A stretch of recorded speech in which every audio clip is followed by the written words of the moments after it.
Are we into 3D printing for things such as organs now? I asked that very question at the lab that I went to at Carnegie Mellon. How long before we're printing an organ that you can install in a body? And he said, we are kind of in the Wright brothers stage. Oh. I'm going to say that's relatively close. So for many of us of a certain age, we all watched The $6 Million Man. And they had to show him running in slow motion because he could run up to 60-something miles an hour. And they speeded it up. Right. I've never seen a white man run that fast.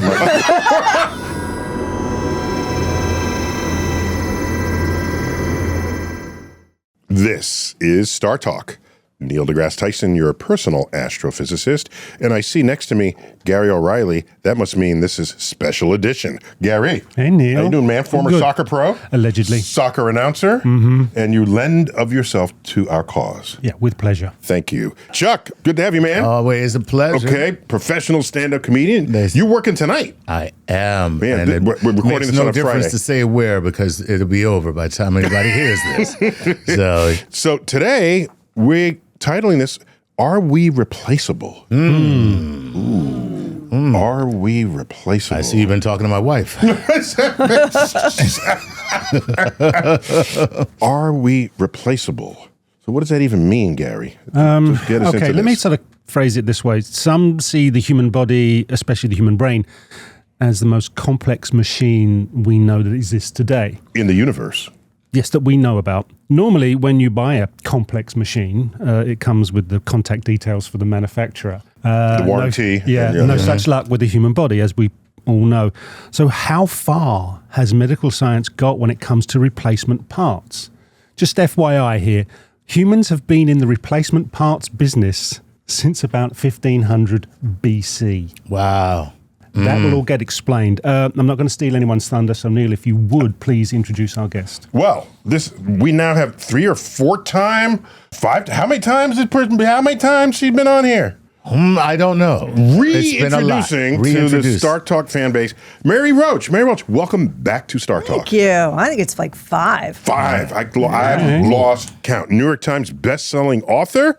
We eventually had to boost your vocabulary to put more than one word in the title of your books. Because I got you a list here. We got here stiff.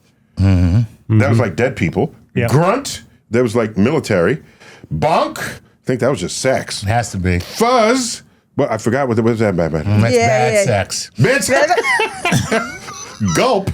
And finally, we added more words to your title. Packing for Mars. Packing for Mars. Packing for Mars. Yeah. And that's just 6 out of the multiple books. And latest offering is, I love the title because it's so melodic, Replaceable You. Replaceable You. This should be a song with that title. My sweet replaceable you. Maybe there is a song. It's Yes. a play on Embraceable You. Yes. Subtitled Adventures in Human Anatomy. And that's out at the fall of 2025. Welcome. Thank you. Yeah. Thank you. And you're in from Oakland, California. Uh-huh. Thanks for coming to my office here at the Hayden Planetarium. Always a pleasure. Excellent. Putting us on your schedule. So you pick these topics that no one else thinks to talk about, and then you just blow it wide open. That's my thing. Yes. That's my thing. And you approach it journalistically, but all of your source material are people who are active in these topics. Yeah. And you put it together in ways no one imagines even possible.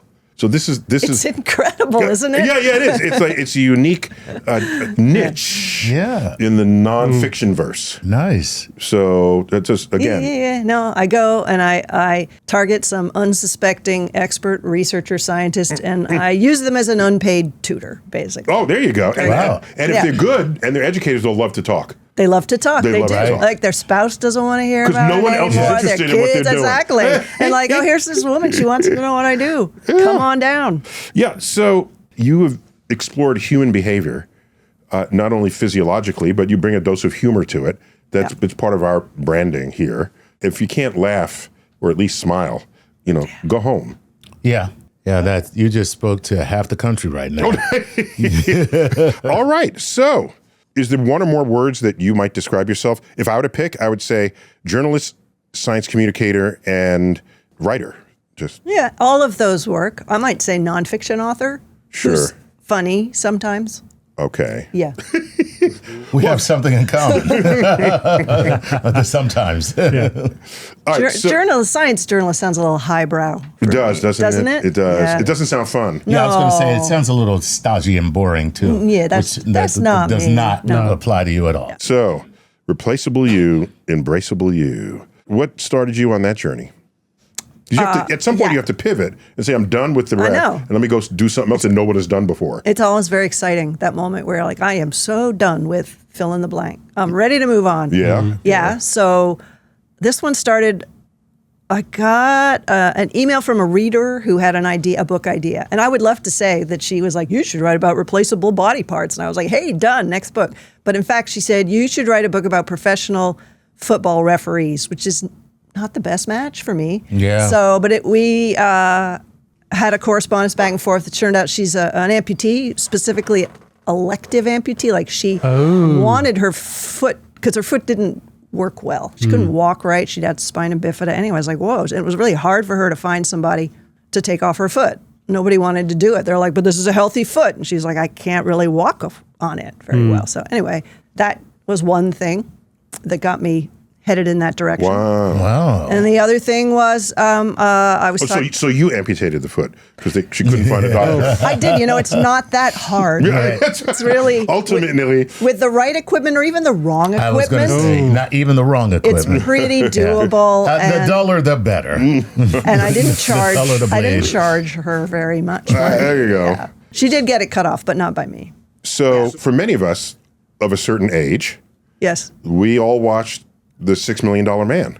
absolutely. on. He's the first replaceable body We part. can rebuild him. We can make him stronger. Yes. Better, Faster. stronger, Right. faster. Yes. Yeah. Yeah. And he had the eye that, which would be annoying, right? You cue up your eye and it goes. Yeah, Why exactly. does it need to do that? Yeah. Right. And so then that was followed by, was it also the $6 Million Woman? Lindsay Right. Wagner. Lindsay Wagner, She yeah. had the ear instead of the eye. Yeah. Oh, okay, She had so the- she could have. So I thought that was inventive and creative, and it gave us the word bionic. It did. As a bionic man, but none of that was part of your inspiration for this. Or, Well, that's it lodged in the back of my head because I grew up, I watched a lot of 70s television. I did watch the Lee Majors as the Bionic Man. Yes. Doo-doo-doo-doo-doo-doo-doo. Wasn't that Yeah, the theme that's song? That was the theme song. You got it. There we go. And dare I say, And they had to show him running in slow motion because Yes, he could because it run was up to so fast. 60-something miles an hour. And they speeded it up. Right, right, yeah. right, I never Yeah. seen a white man run that fast. So I said, I got to watch this show. Put man on in the Olympics. So, Gary, where are you going to take us first? It's interesting. Having read the book, it's 17 short plays, different cast, different themes, but it's all based around this medical regenerative science. Yeah. How did you go about that and not rinse and repeat every single theme in 17 chapters? I'm always going for kind of a odd take on things. Like again, just not the chapter, the amputation chapter. It's specifically about how hard it is if you want to get something, and that bias for wholeness. And so it wasn't like, here's the latest developments in prosthetic limb technology, because that's you go to Wired for that, or I don't know, that's not my thing. Go anywhere else for that. Yeah. And I try to throw myself into it. Like there's a chapter on mechanical breathing. So I found an old, Iron lung. an Emerson. You spent some time in an iron lung? It was an old Emerson iron lung from the polio era. Right. I mean, the original polio era. Oh, Not yeah. the one Not the one that's coming. Yeah, Not the one that's coming. No, Yeah, exactly. Yeah. So Get ready, people. So that that was fascinating. So I'm always looking for a different way in. Having topics. done all this research, having gone around the world, it seems, do you get the feeling that medical science has failed us, that we've come so far in other areas, we're not able to get ourselves into a position where we can just chop and change parts? Yeah, no, I wouldn't say it's a failure, because I think the thing to keep in mind is like medical science has had a couple 100 years, right? And the human body's had millions of years of evolution. So it's like that's a hard thing to compete with. Yeah. So I don't feel like it's a total failure. Wait. I feel like it gets. We had millions of years of evolution, but in 10 years we went to the moon. So I'm not buying that. we want to do it, we can do it. Right. But I will say that. Would you say that maybe it's about? So there's not a lot of people here in America. Around the world, you might find this, but not a lot of people here who are missing limbs, appendages, whatever. Which means there's not a lot of money in it. Well, the urgency of it. Right. isn't Yeah, there. well, the DoD spent a lot of money, especially Iraq, Afghanistan, everybody stepping on IEDs. They Right. funded a lot of work into prosthetics. I mean, it's getting there, but it's the kind of thing. The hand is 5 fingers that are moving independently, and you got to like track the signals from the brain, and that's got to. So most people who have an one arm missing or part of an arm, they just use the other arm. Right. Just like reach over and pick it So up. was there no inspiration that came from Star Wars where Luke lost his hand? Yeah, Luke had his hand cut off in a saber fight. Did he now? And then you say, "Oh my gosh." And then the next scene, he's just sort of the next scene is him getting a new hand. Right. Yeah, and it's like, okay, I just got a new hand. Everybody thinks that's easy, but it's Right, not it's easy. real. Also, those arms, they're heavy. They have a battery that you have to charge. They're like $15,000. Insurance doesn't pay, so it's just not there yet. But I mean, but give it some time. Yeah, I was just exploring what sources of motivation might prompt people to think this way, and that might have been Right. such a moment. Right. Right. So if we sort of jump into Replaceable You, you start, the first chapter is about noses. Yeah. And then you open up as to how long we've been in the business of replacement noses. I mean, I don't want to tell this story because it's yours to tell. Michael Jackson. Don't be silly. That's a different. I had a beautiful nose. Bubbles took my nose. Oh, poor Michael. One of the most famous astronomers had a fake nose. Really? Yeah. Go Bry. Yeah, I don't know if he got into your book. He's in the first. Because he read the book. I hadn't read the Who book. didn't read the book? He read the book. Who didn't even read the He first read the chapter? book. Thank you. Yeah, Gary did. Gary did I'm our kidding. homework. Yeah, I Gary know, did our I'm homework. kidding. Yeah, but please expand on the nose replacement noses, yeah. industry and whereabouts cut it that began out. and why. No, we don't. Leave it in. So, yeah, well, it's because of nasal mutilation, which was a popular punishment, going back. Because, first of all, nobody wants their nose cut off, but also it was like good deterrent, right? Because everybody sees your face and they see they're like, ooh. It's literally the visible deterrent. Yeah, It is. right. Wait. That Yeah. was a punishment for a crime? Yeah, for crimes. What yes. kind of crime? You For, name it. You name it. The crime of wanting to spite your face.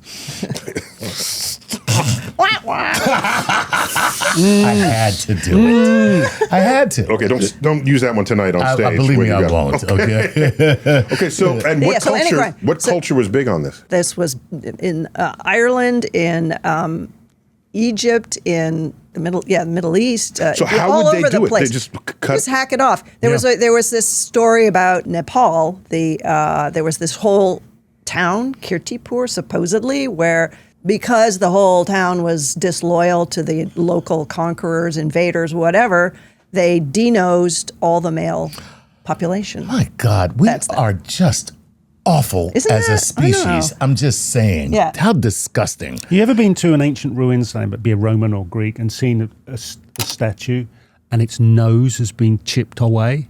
Yeah. It's the same Sphinx, thing. the nose is Yeah. Same thing. But is that on purpose? Defacing I their thought it gods. just fell off like the old man I'm in the guessing mountain. it was Oh, so that's defacing their that's a gods. defacement of Is that right? Apparently so. Is that Man, right? that's pretty cool. Wow. So the literal meaning of the word deface would be to just Slap off your nose, yeah. Hack off a nose. Oh, that's interesting. So, where were you when I was writing the book? Oh, So, yeah, wow. That's so cool. But also, And you and said then the old there man was in the mountain that's in New Hampshire. New Hampshire, Yeah, good. yes, and the nose fell off there. Natural causes, Yeah. however.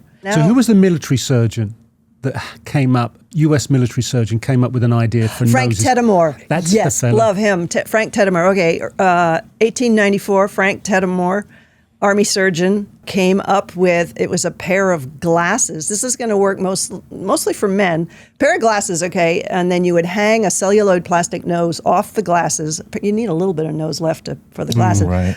And then at the bottom, to hide the line, there was a mustache. mustache. So it's basically It's the a Groucho medical, Marx. Exactly. It's the Groucho Marx glasses. yeah, exactly, a medical version of that. Yeah, exactly. Who would have thought?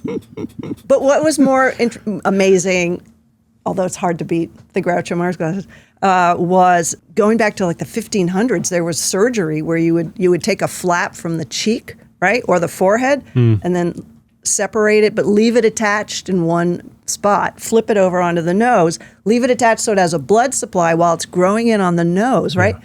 And that worked pretty well, but you'd have scarring on the face. So this guy, I love this guy, Tagliacozzi, Gaspari Tagliacozzi in the 1500s is like, Was he Italian? No, he was from Pittsburgh. So he came up with this thing like let's take the underside of the upper arm that you don't normally look at. That you don't look at, right? And there's no hair there or anything. So, but the problem then is that you had to have your head kind of attached to your face, your arm attached to your face. Like you're checking if you have BO. Right. It's that position, right? Oh. So you do like that for a couple weeks. And so he had this whole harness system. Back then, everyone had BO. Let's be clear about this. So that made it easier. Like, I was like, am I lying? That's true. No. There's a statue of Gaspari Tagliacozzi in Bologna. It's like a niche in the wall, and it's a full figure thing, and he's stepping forward towards the viewer, and he's holding something in his hand, and you look closely, what is it?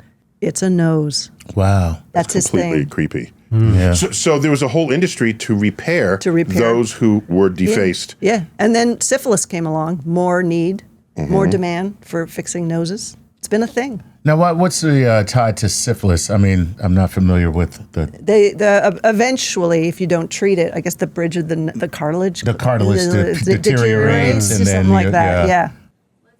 Let's get into how implant surgeons, plastic surgeons, as we historically refer to them, came across the golden ratio and Fibonacci sequence when it came to breast implants and fat transfer. That just seemed to be surprising. It was surprising to me, and that's why I decided to go to Mexico City and see this plastic surgeon.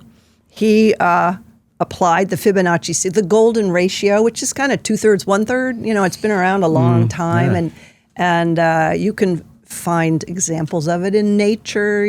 Those shells like that, and the design of sunflowers on a sunflower plant. I mean, it turns up everywhere, apparently. Anyway, so this guy wrote this paper.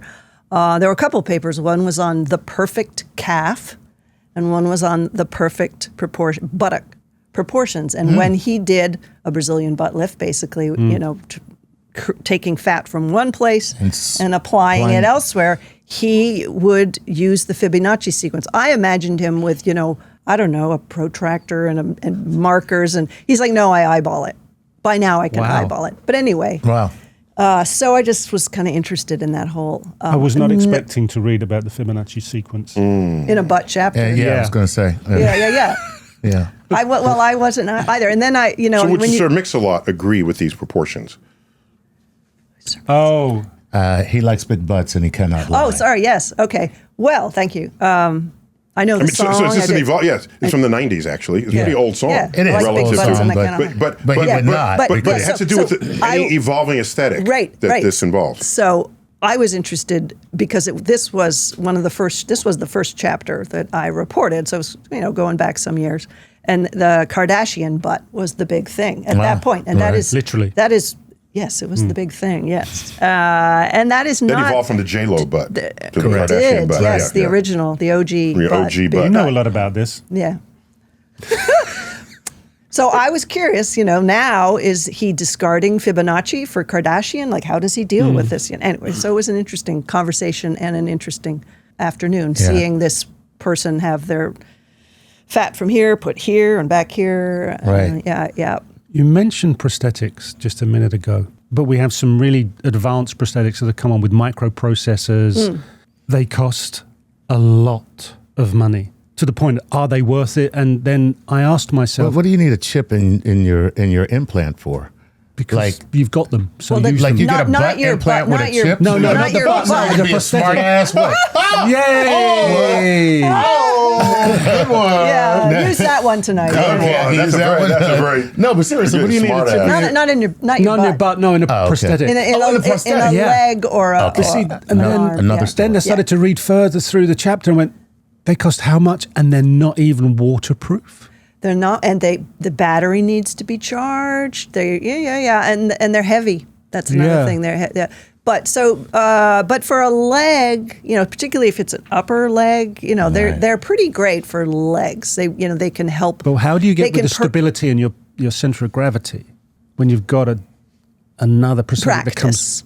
Yeah. But they can kind of, like, if they sense that you're about to fall, they can kind of help, prevent that. And there's some that use AI to kind of learn your gait. And I mean, so the legs have come a long way. The legs are a lot. I mean, I went to the national gathering of the Amputee Coalition. So it's a huge, they book the whole hotel. That's a thing. That's a thing. And you're in the lobby and everybody has a prosthetic leg. It's kind of great.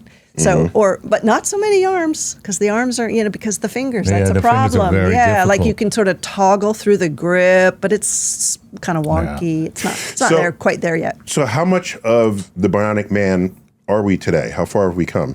In the 50 years since the 1970s. He's legs and arms and eye. Legs, arms, eye. Oh, he had all his organs, though. Is that right? I think so. Yeah. His torso. As far as I know. All right. Yeah. It's just legs and arms. And it had his own brain. Yeah. He had his own brain. Okay, so we're kind of there. But the eye, the optic nerve, is kind of part of the brain. Yeah, it is. So, and that's well, actually, I read an article about a prosthetic eye that is attached that will give sight, that will actually give sight. Huh? Is there anything? Is that a thing? Not very good sight. No, it isn't. Yeah. Believe it or not, it's not good rudimentary sight. But it's rudimentary sight. Yeah, right. We're not. But the lenses for cataract surgery, that counts. Absolutely, that counts. That's right. But the whole, that's pretty complicated to do an eye and an optic nerve, hook that up and everything. But I think AI is going to speed things up. Going back to the prosthetics, there's something called osteointegration. Yeah. Which so is that bone? Just think dentures versus implants for your teeth. Yeah, so it screws directly into the bone, and it's great if there's no infection. There's been some issues with infection, which you don't get with the implant in the mouth, it's the same guy who came up with the implants in the mouth. Brainmark, Per Ingemar Brenn has Norwegian. An accent that Per Ingemar somewhere up there. Yes, Mr. Wiener, dear. Yeah. Thank you, Chuck. There you go. Just lost all our Norwegian audience. Yeah, exactly. Same. Yeah, he's like, wow, this seems to be working well and doesn't get infected, even though the mouth is full of bacteria. Exactly. Wow, let's just screw them in everywhere. And if you could do that, setting aside the infection issue, it's great because now you have sensation through the bone. You can tell what surface you're walking on, and so your bones are like 2x4s inside your body that you just hang stuff on. Yes. Yeah. Well, in this case, screw it in. It's carpentry, right? You just screw it in. Yeah. And now you don't need the socket, because the socket, it works by compression, so it can be uncomfortable. It's sweaty. I remember seeing a booth for residual limb antiperspirant, because it's on a hot day residual limb antiperspirant. It's such. It's Did you know that was a thing? That's it's a thing. Yeah. Is that anything like Mondo? These commercials where people are putting deodorant everywhere. What the hell is happening? What the hell? I know. Back in the day, we used to just say something called "wash your ass." That's what we would say. Right? We're like, that's what we'd be like. Oh my, I'm so things are so weird down there. It'd be like, yeah, go wash your ass. I know. What a marketing coup that is. Yeah, wow. Tell me about it. Anyway, where were we? What are the specifics with the infection? Because the mouth is the dirtiest part of the body, and when you get an implant, they screw it into the bone. That's why you got to wait 2 months before you get the actual tooth for the bone to the bone has to heal around the anchor. Yeah, and there's zero problems with that. But you put it in the leg, and they got infection problems. Yeah, what I think it is, because I did a book where I had a saliva chapter. Saliva has, probably because the mouth is a cesspool of bacteria, saliva has antibacterial properties. So which makes sense, right? So they say that about dogs. Yep. But I always wonder how soon after they lick their butt is that a true fact about their saliva. I am never going to find out. Let the dog lick your wound. It's got antibiotic. No. Right after it sniffed someone else's butt, licked its own butt. No, I'm not going there. That's how powerful saliva is. You can lick your butt and then lick your wound. Check it out. Still not doing the practical. So what advances have we made now in organ replacement in terms of not having like a dialysis machine that's big and clunky and sat next to somebody, but actually being able to replace organs? Well, one development that's pretty cool is you could extend the shelf life of a heart that's been taken for transplantation. So right now, if you take a heart from a donor body, right, you've got, 4 to 6 hours on ice. Right. Or if you use, there's some more modern, like perfusion systems, like a box where you're giving it a blood, given an oxygen supply. Through it. Right. And that'll get you like 12 hours. Right. But there's a lab, University of Michigan, Extracorporeal Life Support Lab, which is where they came up with the ECMO, the heart-lung machine. Right. So it's basically oxygenating you outside the body. Right. So it's taking the place of your heart and lungs. Right. It's this machine. That's what they use during open heart surgery. Yeah. So they're pumping the blood through and the oxygen. Yeah. And it's basically your heart for the Yes.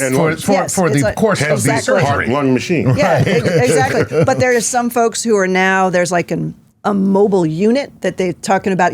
So instead of somebody, if you have a heart attack, your heart stops, so the emergency personnel doing like CPR, they could do they could hook you up like sort of like 2 things through the neck and start doing that in your home. Like if you could get the equipment downsized a bit, the problem there, you got to like 4 minutes before you're heading into the zone of, are you saving a life or creating a vegetable? Right, because at that point, the deprivation of oxygen, you're in danger of creating a brain dead person.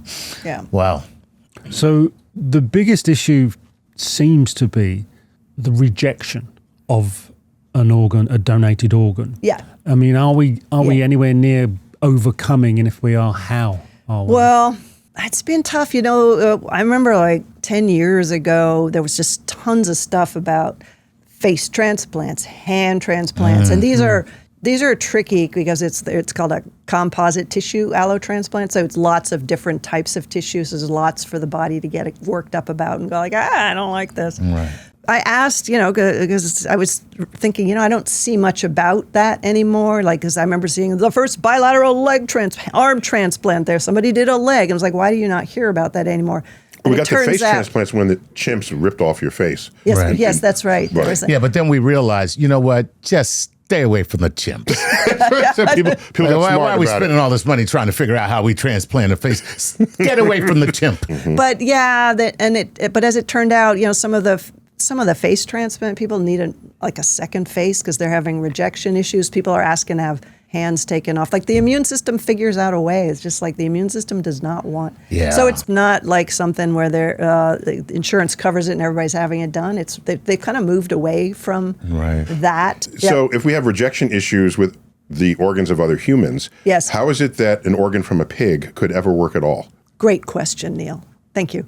So you got to genetically edit those suckers, those pigs. Gotcha. So there's something called the alpha-gal protein, and if you knock that out, now the body's a little more accepting. So now it's on a par with putting another human's organ in. So, but what are we at? There's one guy who's had a kidney for about 9 months. Everybody else lasted about 2 months. But a pig kidney. Pig kidney. Yeah. But those first ones, those folks were really sick. That was done like a compassionate. I'll give you time to say goodbye type thing. Well, it was like, you're going to die soon. Right. So could we give this a whirl? And maybe it'll work. I'd be all for it. If I'm going to die, you're going to die. Take whatever organs in and out for science. Yeah, and maybe I'll help somebody else live. Yeah, right. Maybe it'll help me, but it'll surely help the process of helping other people. So I'm curious as to why, we look at transplant, and that includes the pig, instead of like if you were to take a pig's organ and graft our cellular signature onto that organ so that when we put it back in our body is fooled into thinking that it's us. Well, a version of that is called chimerism.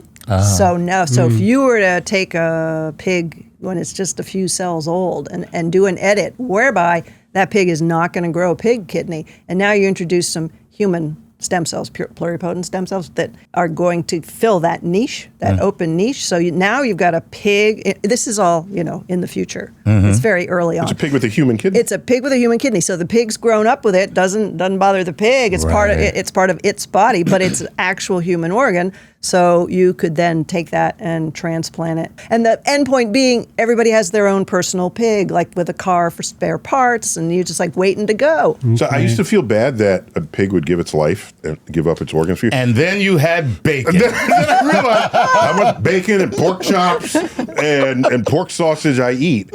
So I guess the trick is don't ever name the pig. Right. Maybe that's the trick. And even then, I'm like, Jimmy was delicious. So, Mary, you said this is all in the future, right? So where did you go and find a 26-story pigsty with elevators that could hold 40-ton loads and facial recognition? I went to China. That was pretty amazing, right? But those were pigs for eating. Wait, those were for eating. Those are for eating. Wait, what do you mean facial recognition for pigs? Back this whole thing. Wait, what you got to buy the book. I'm going to definitely buy the book, but you gotta kind of. Wait, facial recognition for pigs? Yeah, they've got it's a 26-story piggery. They call them piggeries. Piggeries. So it's super high tech, big kind of pig agriculture. And the facial recognition. I don't know why they need that, but they got it. So, but those are not for. In case a pig commits a crime, you'll know who. Yeah, right. So if you've got these kind of facilities, yes, for pork. Yeah. Aren't you then one step away from having pluripotent cells in a very sterile situation, and that then becomes an offshoot of just not the meat but the organs? Well, chimerism is like it's pretty early on. Like somebody, as far as I know that it's gotten, is somebody got a pig probably, I think, to grow a mesonephros, which is apparently a very primitive kidney. It's not known if that would even grow into a whole kidney. So it's and I don't have any reason to believe China's further along in these things. No, really. When I was talking to the folks who at the super clean pigsty that I was at. And it was super clean? Yeah, it was super, well. How was the smell? Because pigs, I mean, my God, they're god-awful. Yeah, I know. But you know what? Because it's super clean, and I'm not super clean, I couldn't go in. Oh. I was watching them on a video camera. So you stank. So I stank. That's so funny. You got a bunch of pigs sitting around like, oh, God, these humans. Jeez Louise, these humans. Oh, my disgusting. God. Get her out of here. Pig saying, geez Louise. But wait, can we back up just briefly here? Yes. I remembered some years ago when I hosted a spinoff of PBS Nova Science Now, we went to a lab where, picking up on your point, they created a scaffold in the shape of the organ that was intended. Then they got cells of that organ and cultured those cells into that scaffold. Yes, and then the cells knew what to do together. They took heart cells and it built into a heart, and then you flick them, and then it all started beating together. And I thought the cells know what they're trying to do. They do. If you look at heart cells, just a sheet of them under a microscope, they're beating, and they like open up a connection to one another, and they all start beating in unison. Together. Even to the point where they catch air. They're come off the That's great. But the scaffold thing is tough because a heart is not just a bunch of cardiomyocytes. You have to align them properly. I mean, I don't know what you saw. There's a lot of overstatement. It was probably a bladder, right? I don't remember actually, anyway. but it was very futuristic, and they didn't claim to have the solution then. Right. It made me look forward to what this could be. And that technology, decell, recell. So, you take a heart and you using the same kind of thing an embalmer would do, where you use the vasculature to pump in detergent, right? And then and you wash it. Yeah, all of the cells, the detergent opens up the fats, all the contents of the cells come out. And you can basically rinse away all the living stuff, and you're left with the extracellular stuff, the scaffold. And the hope was now we can use that same capillary system to put the cells back. But the problem, according to the bioprinting lab that I went to, is that the breakdown products, those are molecular, tiny, very tiny, and the stuff you're trying to pump in is much bigger, and you can't. And there's different types of cells. How are you going to tell them where to get off the train? the different types. And for muscle cells, you have to align them the way like the patterns. Like the shoulders, like they're in a fan shape. The heart, they're in a helix shape because it kind of twists as it pumps. So you got to align when you're printing. So to just throw them on a scaffold doesn't. Maybe for like this outer ear that I think is the one that is approved, FDA approved outer ears. All right.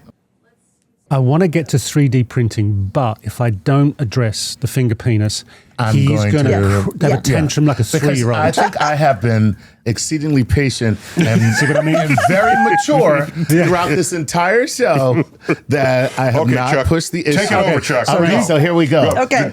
Let Chuck take it over. Go. All right, so please tell us, you went to Tbilisi to check out a finger penis? I did. And yeah. So did it come from Donald Trump? Because I saw South Park. And two, I'm sorry. No, anyway, forget that joke. Just go with it. Okay. All right. Well, early on, when I was thinking about doing this book, I was talking to this woman. She actually worked in a stem cell lab. It had nothing to do with the conversation, but for some reason, she mentioned this. She'd seen a paper by a surgeon who had used a man's own middle finger to recreate the penis. He'd had How cancer. appropriate. And I, of course, But what imagined happened to his penis? cancer. So That's you can get Wait, penis you get cancer of the penis? You can get penis cancer? Okay, let me just say this. All of our research dollars should now be going to cure cancer of the penis.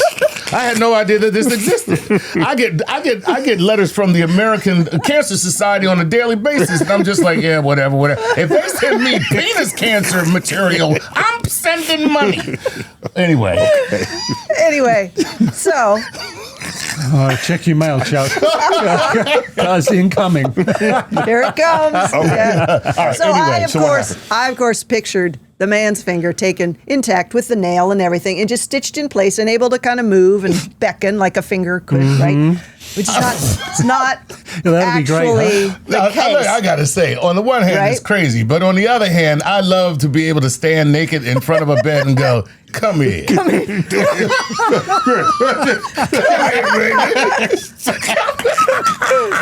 That's what I was picturing. Okay. And that's why, and I on some level knew that was probably not the situation, but I'm Right. like, and I used Google Translate. I wrote to this person in English, in Russian, and in Georgian, and I got no reply. So I did what I sometimes do is I showed up. I just showed up. And it's, the Caucasus Mountains. You are bold. Wait, keep going. Okay, all right. So then what happened? Well, the surgeon was on vacation, but the woman who runs the office took pity on me because I've come all the way from America to see this penis. And That's a sentence. I love that. Why are you here in Georgia? Has that sentence ever been uttered in the history of the world? Imagine an immigration officer. All the way from America to see this penis. Okay, go ahead. so she took pity on me and she said, well, he's gone, but his office is open, and I know that we can get onto his computer, and there are some photographs. And there were some photographs. Okay, the finger was used inside for rigidity. Okay. And then they used some skin from, I think, the lower part of the forearm anyway, and then they put that around it. It looked very penis-like. But here's the thing. It didn't move and beckon like that, but you could crook it up like a finger. And they had a photograph, and in order to show how strong it was, They hung a bucket on it? not far off, What? a ceramic water pitcher. Oh, my God. Kind That of is ceramic impressive, with I have to say. white with kind of red and green flowers. Right. Yeah. So May I take your code, please?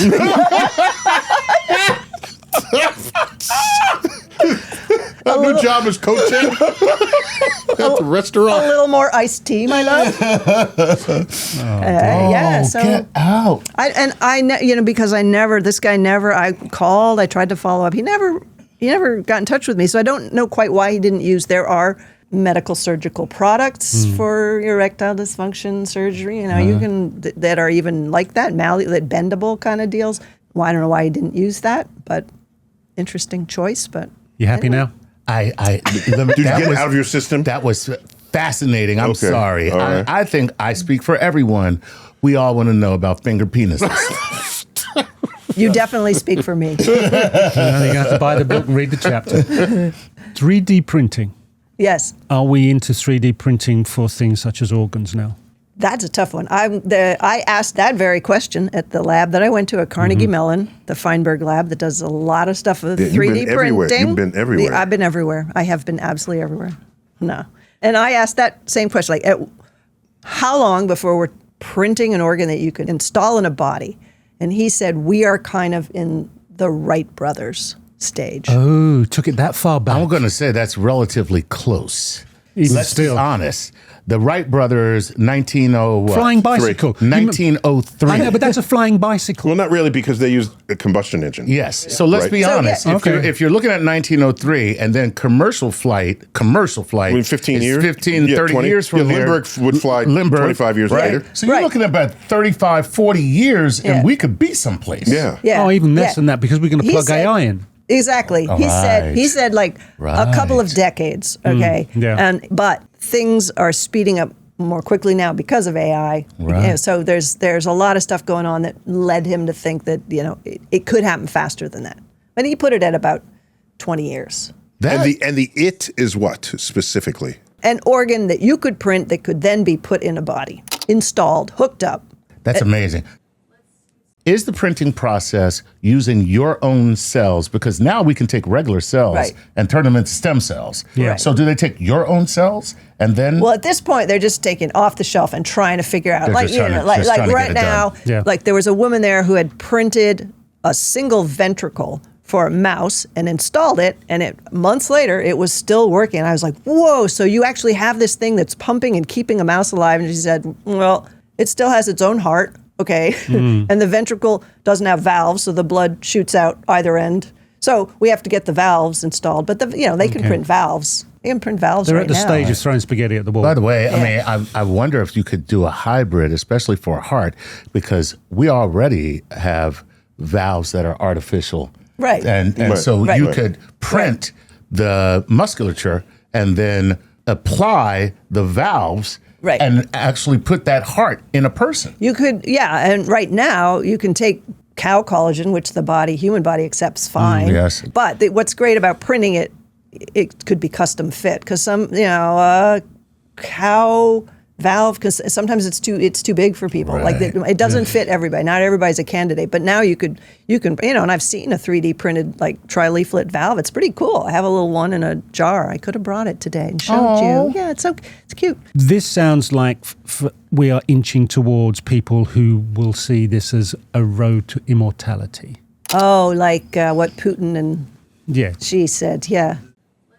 It's fabulous that you've been able to find these experts in these fields, but it seems a lot like a conversation we have in so many other areas, which leads us towards, is it going to be misdirected in some way for people using it for immortality, for wanting to live an extended lifetime beyond 200, 300, 400, 500 years of age? Yeah, I don't think that's going to come from replacement bits. I mean, the one, there is a surgeon who repeatedly talks about a whole body transplant. If you could hook up the spinal nerves, which isn't possible now, but if you could do that, and you can certainly hook up the blood supply to the brain and the head. I mean, that's been 1970. Robert White did that with monkeys, successfully transplanted one head onto a different one's body. wow. I mean, you could.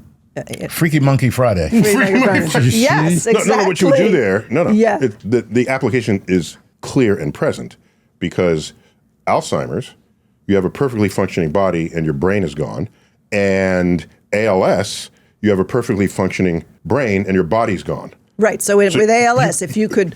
With the right. ALS, you would take that person's head and attach it to the body of the Right. Alzheimer's patient, and then you get one whole person out of that. Oh, interesting. You took it a step further. Yeah. Do both, Okay. right? Do both. Yeah. Yeah. Right. I'm thinking. No, I'm saying that's scary. It makes perfect sense, but it's very Frankensteinian. Well, yeah, then you get back to the pluripotency of being able to edit cells down and genes, and then where can that go? And how could that be misdirected potentially in the future?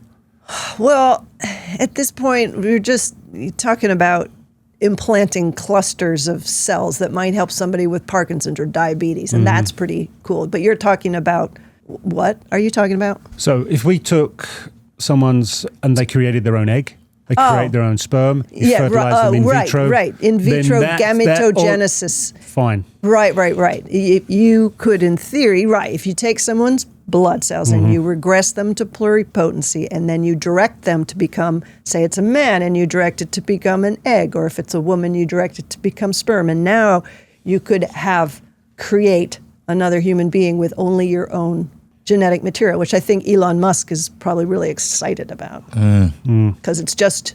Because we need more Elon Musks in the world. Yeah. Was that the motivation? Yeah, so that's an interesting potential future direction, right? Yes. And that there are ethics papers out there on that. No doubt. I would imagine so. Let me ask more precisely. Are there ethicists working in tandem with these efforts? Or are they brought on only when it's too late? I think there are tell us ethicists. what we shouldn't have done. I think there are ethicists who are publishing papers about this with warnings and everything, but I don't know if I can't answer that question, whether they're working in tandem. I hope so. Yeah. So we got to end it there.